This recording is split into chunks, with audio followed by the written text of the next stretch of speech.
Okay so good evening everyone, कैसे हैं आप सब? I hope all are well. तो जैसा कि आज हमारा स्वतंत्रता दिवस 15 अगस्त है, तो आप सभी को बहुत बहुत शुभकामनाएं स्वतंत्रता दिवस की।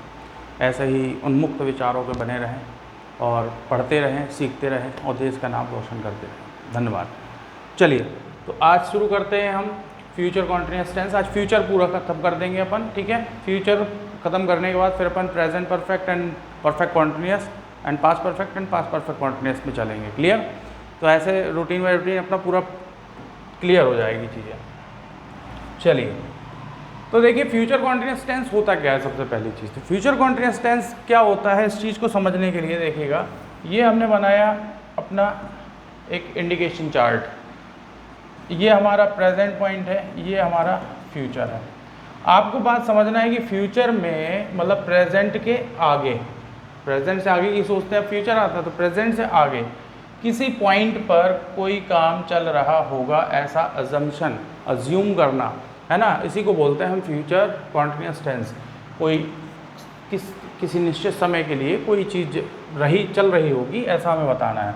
Temporarily going on action of the future, ये होता है फ्यूचर कॉन्टिन्यूअस टेंस। इसका पैटर्न क्या होता है? इसका पैटर्न होता है subject will be, shall be plus verb का ING form, object and other words. Shall be, shall का यूज़ मैं आपको बता चुका हूँ, आई और वी के साथ में शैल का यूज़ करना है आपको, ओके, और बाकी के साथ में आपको विल का यूज़ करना है, ठीक। कल इस समय मैं फिल्म देख रहा हूँगा। अब अपन लोग इमेजिन कर रहे हैं चीज़ों को, अपनी ओपिनियन बता रहे हैं, अजम्पशन बता रहे हैं कि इस समय पर, जिस समय हम पढ़ रहे हैं, इस समय पर कल हम टीवी देख रहे होंगे, है ना। तो कैसे यूज़ करेंगे? कौन देख रहा होगा टीवी? मैं। तो मैं के लिए क्या लिखा? आई की संख्या लगेगा बच्चे शैल, शैल की संख्या लगेगा बी। तो आई शैल बी, वॉच पे आईएनजी लगाएंगे, watching the film at this time tomorrow, eight this time tomorrow. तो ये हमारा सेंटेंस बन के रेडी हो जाएगा।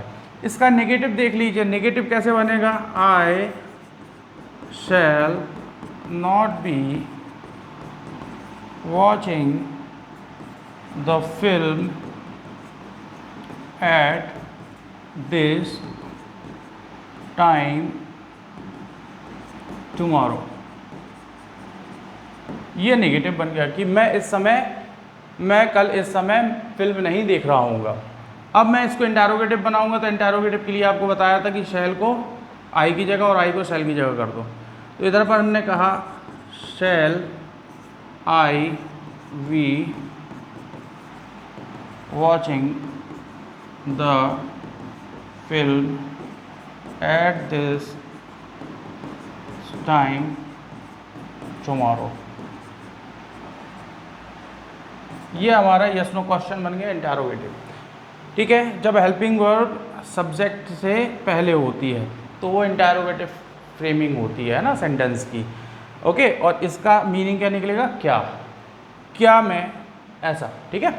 इसके बाद हम देखते हैं कि नेगेटिव इंटरोगेटिव कैसे बनता है। तो नेगेटिव इंटरोगेटिव बनाने के लिए सीधा सीधा ये लिखना है, shall I not be watching the film at this time tomorrow. ये बन गया। तो इस टाइप से आप 4 सेक्शंस इसके बना सकते हैं। सबसे पहला पॉजिटिव होता है, दूसरा नेगेटिव होता है, तीसरा इंटरोगेटिव मतलब कि यस नो क्वेश्चन होता है, और चौथा जो होता है वो नेगेटिव इंटरोगेटिव होता है। तो इस हिसाब से फ्यूचर कॉन्टिन्यूअस टेंस को आप सीख सकते हैं। बहुत सिंपल इसका पैटर्न है, ओके। तो अब आगे बढ़ते हैं हम। आगे देखिए, आगे हमें क्या मिलने वाला है? ये है फ्यूचर परफेक्ट टेंस। ये थोड़ा सा इम्पॉर्टेंट भी है और इसके लॉजिक्स भी थोड़ा सा सेट करने पड़ेंगे आपको माइंड में। तो ध्यान से समझिएगा कि फ्यूचर परफेक्ट टेंस होता क्या है। फ्यूचर परफेक्ट टेंस जो होता है वो ऐसा टेंस होता है भाई, आपको याद रखना पड़ेगा कि अगर आप फ्यूचर में कोई ऐसी काम की बात कर रहे हो जो कंप्लीट हो चुका होगा, तो आपको दिमाग में रखना है completed action of the future को आप मान्यता देंगे किसकी? फ्यूचर परफेक्ट टेंस की। क्लियर? तो फ्यूचर में कोई काम समाप्त हो चुका होगा। अच्छा, फ्यूचर में कोई काम समाप्त हो चुका होगा, जैसे कि हमने पास्ट में पढ़ा था कि पास्ट में कोई काम समाप्त हो चुका होगा, ठीक है। और पास्ट से पहले कोई काम अगर किया है आपने तो पहले कोई काम पास्ट के होता था तो किस में लिखते थे, पास्ट इंडेफिनिट में, और उससे पहले जो काम हुआ हो चुका होता था तो उसको किस में लिखते थे हम, पास्ट परफेक्ट में। वैसे ही आपको इसमें दिमाग में रखना है कि फ्यूचर में कोई काम कंप्लीट हो चुका होगा और उसके पहले आपने कोई काम किया तो उसको प्रेजेंट इंडेफिनिट में रखना है आपको, ठीक है, ये याद रखिएगा। अभी मैं बता रहा हूँ तो आप सीख जाएंगे। इसमें देखिए पैटर्न क्या होता है, subject plus will have plus shall have plus verb का third form object and other words. Clear? चलिए एक चीज़ हो गई। अब हमने कहा कि मोहन अगले महीने तक कार्य समाप्त कर चुका होगा। मोहन अगले महीने तक कार्य समाप्त कर चुका होगा, तो हमारे पास टाइम क्या है, अगला महीना।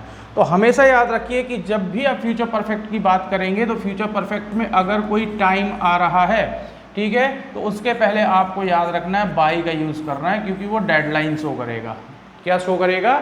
डेडलाइन शो करेगा, ठीक है, कि ये नेक्स्ट मंथ जो है, ये नेक्स्ट मंथ आने वाला ये डेडलाइन है।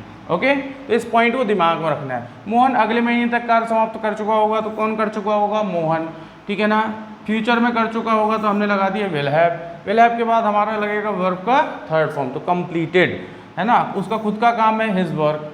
कब करना है? नेक्स्ट मंथ टाइम है तो हमने बाय लगा दिया, बाय नेक्स्ट मंथ। ये बात आपको दिमाग में रखनी है।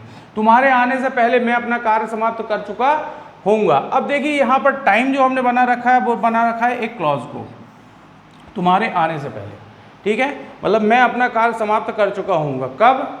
तुम्हारे आने से पहले। तो आप वर्ब से जैसे पूछेंगे ना व्हेन का रिप्लाई, तो ये आएगा पूरा सेंटेंस। ओके, तो ये एडवर्ब क्लॉज कहलाएगा। सबसे पहली चीज़ ये समझ के चलिएगा।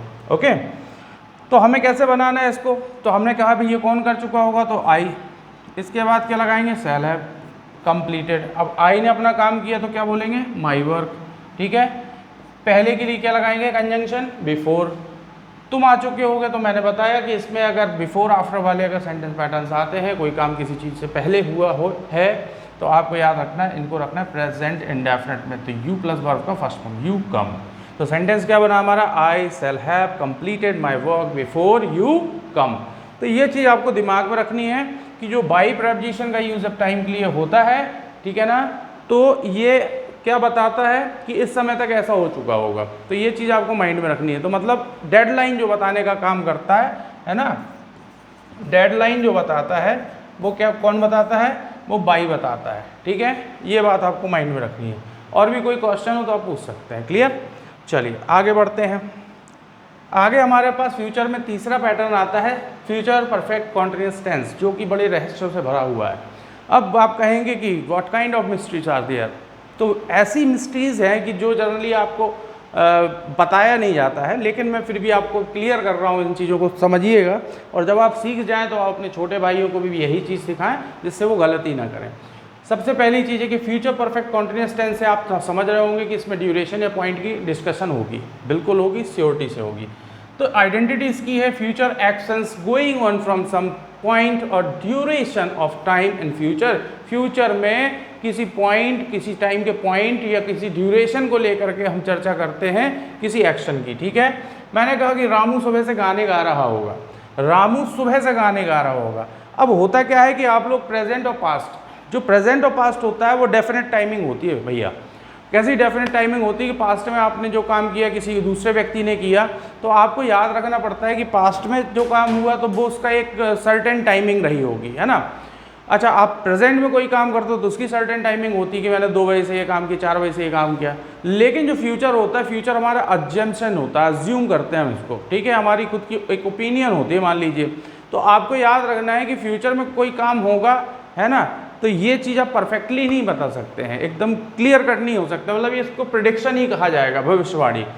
तो इसीलिए आप याद रखिएगा कि पॉइंट ऑफ टाइम के लिए मैं लिखे दे रहा हूँ यहाँ पे कि जब पॉइंट ऑफ टाइम का डिस्कशन करोगे, आप किसका करोगे? पॉइंट ऑफ टाइम का डिस्कशन, तो आपको सिंस इसमें नहीं लगाना है ना, सिंस इसमें नहीं लगाना है। इसमें क्या लगाना है सिंस की जगह? सिंस की जगह आपको लगाना है बच्चे फ्रॉम। क्या लगाना है?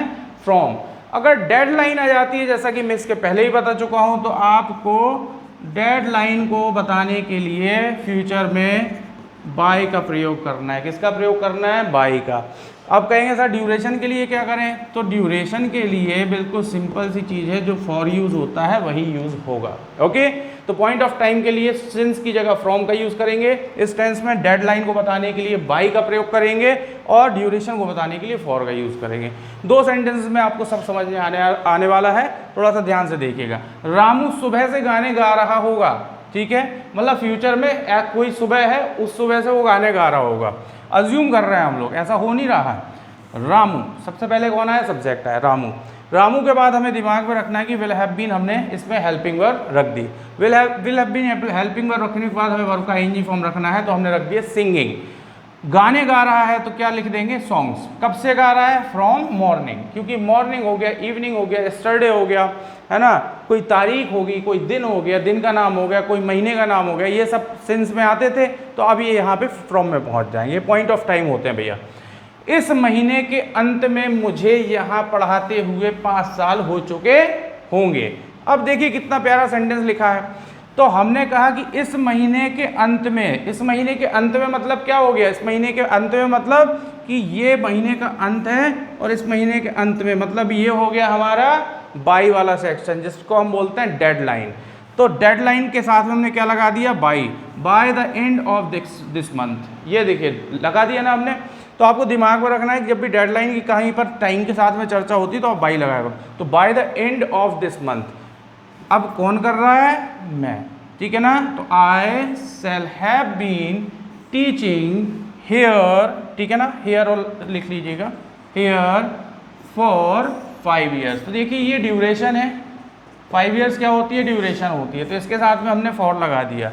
और ये हमारा डेडलाइन लिखा हुआ, तो डेडलाइन के पहले हमने बाई लगा दिया।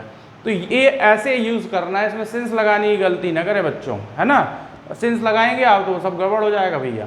और जो भी बच्चे वीडियो को देखते हैं, आज तो चूँकि रिकॉर्ड कर रहा हूँ मैं, यूट्यूब में लाइव नहीं पहुँच पा रहे हैं, पता नहीं किस कारण से, तो ये अपलोड कर दूँगा, शाम को अपलोड हो जाएगा। तो सब लोग देखें, समझें, सीखें। इसके बाद हम वॉइस को लेके आएंगे, वॉइस के बाद नरेशंस को लेके आएंगे। जितनी भी ग्रामर आपके बोर्ड एग्जाम्स में आती है उतनी सारी की सारी ग्रामर हम पढ़ाएंगे। क्लियर है, ओके। और भी 1 आध 2 3 दिन मैं नहीं आ पाया तो उसके लिए सॉरी, लेकिन अब अगली बार से अपन रेगुलर रहेंगे, ठीक है, ओके। सो जय हिंद, जय भारत, मिलते हैं कल, देखते रहिए Cambridge coaching institution. Thank you.